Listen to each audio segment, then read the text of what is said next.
오늘 오전 알려진 대로 북한이 내륙에서 동해상으로 탄도미사일로 추정되는 발사체 한 발을 발사했습니다. 지난 5일 극초음속 미사일을 발사한 지 6일 만인데요. 합동참모본부는 북한이 오늘 오전 발사한 탄도미사일이 극초음속 미사일인 것임을 확인했다고 밝혔습니다. 합참의 설명대로라면 북한 자강도에서 쏘면 1분 41초 만에 서울에 도달한다는 얘기인데 패트리어트는 물론 사드로도 막기 어렵다는 지적이 나오고 있습니다. 이런 가운데 국민의힘 윤석열 후보는 이를 막는 방법으로 삼축 체제를 언급했습니다.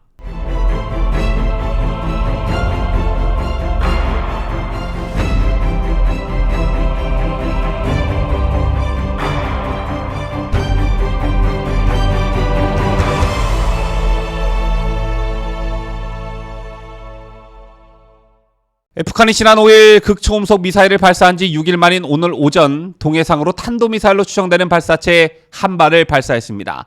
이에 합참은 오늘 오후 2시 40분쯤 국방부 출입 기자들에게 보낸 문자 메시지를 통해 이날 오전 북한이 쏜 탄도미사일이 극초음속 미사일임을 확인했다고 밝혔는데요. 북한은 지난 5일 탄도미사일을 발사했을 때 극초음속 미사일이라고 주장한 바 있습니다. 그런데 북한이 오늘 쏜 미사일을 통해 합참이 이를 확인했다는 것입니다. 북한이 미사일을 쏘는 게 어디 하루 이틀 일이겠냐마는 오늘 발사한 미사일이 특히 주목을 받고 있는 이유가 이 극초음속 미사일이 범상치 않다라는 데 있는데요. 앞서 언급해드린 대로 북한은 오늘 자강도에서 미사일을 쐈습니다. 자강도 중심 지역에서 서울까지 직선 거리는 약 350km인데 마하 110이라는 속도는 시속 12,240km로 분당 204km, 1초에 3.4km를 이동하는 속도입니다. 자, 이렇게 거리와 속도를 함께 계산해 보면 북한이 자강도에서 극초음속 미사일을 쏜다고 가정했을 때 이론상으로 1분 41초면 서울에 도달한다는 계산이 나오는데요. 자강도에서 부산까지도 3분 10초면 도달하게 됩니다. 이럴 때 쓰는 표현이 눈 깜짝할 사이라는 표현이 아닐까 싶은데 더 큰 문제는 북한이 이 극초음속 미사일을 발사한다면 우리가 대처할 길이 없다는 것입니다.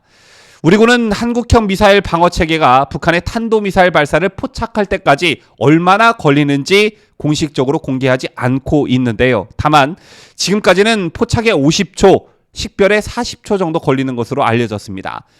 즉 북한이 유사시 극초음속 미사일을 자강도 등 내륙 지역에서 쏘면 한국형 미사일 방어체계가 식별하기도 전에 수도권이 속수무책으로 당할 수밖에 없다는 얘기입니다.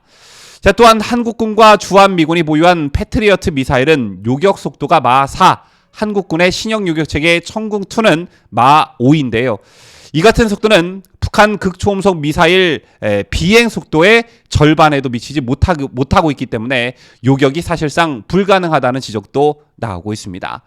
자, 그렇다면 사드도 어쩔 도리가 없냐? 이게 궁극적으로 궁금하실 텐데 주한미군이 경북 성주에 배치해놓은 사드도 요격 가능성이 낮다는 분석이 나오고 있습니다. 미사일 요격의 기본 개념은 요격 미사일이 파괴할 미사일보다 빠르다는 점, 그리고 파괴할 미사일이 포물선 비행의 틀을 벗어나지 않는다는 점인데요. 북한이 보유한 극초음속 미사일의 속도가 올라가면 갈수록, 즉 사드의 속도에 근접하면 할수록 사드로 이 미사일을 막아낼 수 있는 확률은 점점 떨어지게 되는 것입니다. 자, 때문에 킬체인과 참수작전이 다시 새로운 대안으로 떠오르고 있는 것인데 이 이슈를 빨리 선점한 것이 국민의힘 윤석열 후보입니다. 윤 후보는 오늘 오전 서울 성동구의 한 카페에서 신년 기자회견을 가졌는데요. 이 자리에서 윤 후보는 북한이 마하 5 이상 3속도의 미사일을 쏘면 그리고 여기에 핵무기가 탑재됐다고 하면 이것이 수도권에 도달해 대량 살상을 하는데 걸리는 시간은 1분 이내다. 요격이 사실상 불가능하다고 지적했습니다. 그러면서 북핵 억지를 위한 삼축체제의 가장 앞에 있는 킬체인이라는 선제 타격밖에 지금 이를 막을 수 있는 방법이 없다고 주장했습니다. 그런데 이런 수단은 기본적으로 북한 정권과 맞서겠다는 의지를 가진 정부만이 쓸 수 있다는 점인데 우회적으로 윤석열 정부의 대북 정책은 문재인 정부의 그것과는 다를 것이다. 이런 의지를 표명한 것이다라는 평가가 나오고 있습니다.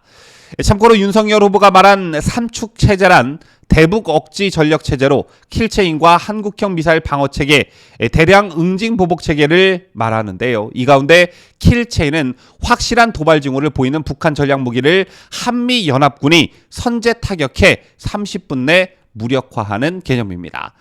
사실상 킬체인은 전략 무기를 제거당한 북한이 전면전을 일으킬 것을 예상하고 사용하는 전술이라 할 수 있는데, 이 밖에 킬체인과 함께 쓰는 카드일 수도 있고 별개의 카드가 될 수도 있는 게 바로 대량 응징 보복 체계입니다. 이게 바로 여러분들께서 많이 들어보신 참수작전이라는 것입니다. 자, 사실상 이 참수작전은 박근혜 대통령이 관심을 갖고 추진한 전략이라고 볼 수 있는데요. 수백 발 이상의 현무 미사일과 F-35A 스텔스 전투기, 특수부대 병력을 대거 동원해 북한을 선제 공격해 김정은과 김여정 등 북한 수뇌부를 제거하고 핵무기 및 탄도미사일, 화학무기, 생물학 무기 및 관련 시설 파괴 또는 확보하는 것이 이 작전의 궁극적인 목표입니다.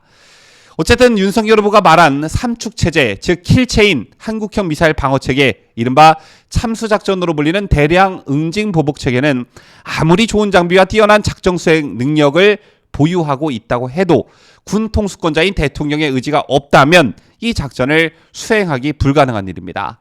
그런데 윤석열 후보가 삼축 체제를 직접 언급하며 이 이슈를 빠르게 선점하고 있는 것인데요. 오늘 윤석열 후보의 이 발언이 중요했던 또 다른 이유는 문재인의 국방부가 지난 2019년 1월 한국형 삼축 체계라는 용어를 공식 폐기했기 때문입니다. 이런 방침에 따라 삼축 체계는 핵 대량 살상 무기 대응 체계라는 용어로 대체됐는데, 기존에 군이 사용해온 북한 핵과 대량 살상 무기 위협 대응이란 문구에서 북한을 뺀 것입니다. 국방 맥스에서 북한은 주적이다라는 말에 북한을 뺀 것과 같은 맥락이라는 평가들이 많은데, 이를 다시 윤석열 후보가 상기시킨 것입니다. 이런 관점에서 오늘 윤석열 후보의 삼축 체제 언급은 좀 평가할 만하다라는 생각을 하는데요. 시도 때도 없는 북한 타령으로 망가질 대로 망가진 외교 국방이 정상화되었으면 좋겠다는 생각을 여러분과 함께 가져봅니다. 지금까지 저는 자유대한민국을 수호하는 뉴스데일리 베스트 민앵커였습니다.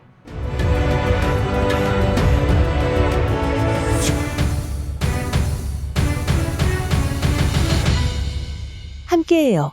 뉴스데일리 베스트.